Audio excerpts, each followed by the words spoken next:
voilà, ou de trouver aussi des gens qui montent des super projets comme Studio Chouette au centre-ville, qui montent voilà comme ça tous des projets autour de la parentalité.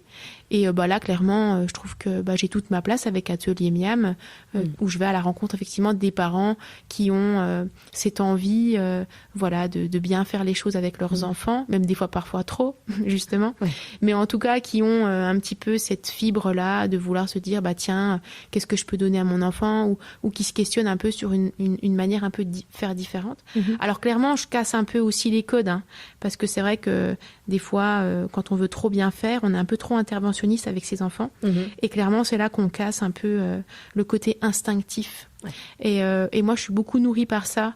Et je me questionne souvent sur, de manière instinctive, comment on est un petit peu programmé, normalement, à pouvoir s'alimenter, à pouvoir fonctionner de manière générale. Et voilà, c'est clairement dans cette fibre-là que j'essaye d'impulser des choses, et comment remontrer aussi aux parents que l'enfant sait faire, qu'il peut faire, et qu'on peut s'appuyer aussi sur ses ressources à lui, et que clairement aujourd'hui le parent on va dire un petit peu d'aujourd'hui est clairement trop interventionniste dans l'alimentation.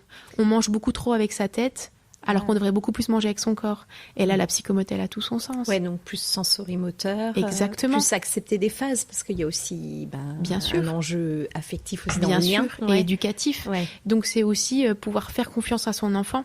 Et malheureusement, aujourd'hui, on laisse très peu de place, je trouve, au côté ludique, dans le côté alimentaire. C'est-à-dire que par exemple, quand un enfant, il veut pas se coucher, il veut pas s'habiller, on trouve finalement rapidement des stratégies, mais ludiques. C'est-à-dire que il y a toujours un parent qui va se mettre un caleçon sur la tête pour proposer à son enfant de s'habiller, ou qui va aller acheter, je sais pas moi, une veilleuse s'il n'arrive pas à dormir, ou qui va mettre en place des stratégies de jeu pour aller prendre le bain, etc.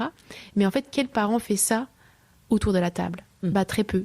Parce qu'en fait, on nous a appris à pas jouer avec la nourriture, on nous a appris à terminer son assiette, on nous a appris beaucoup trop de choses autour de la nourriture, mais finalement, où là, on oublie complètement le corps.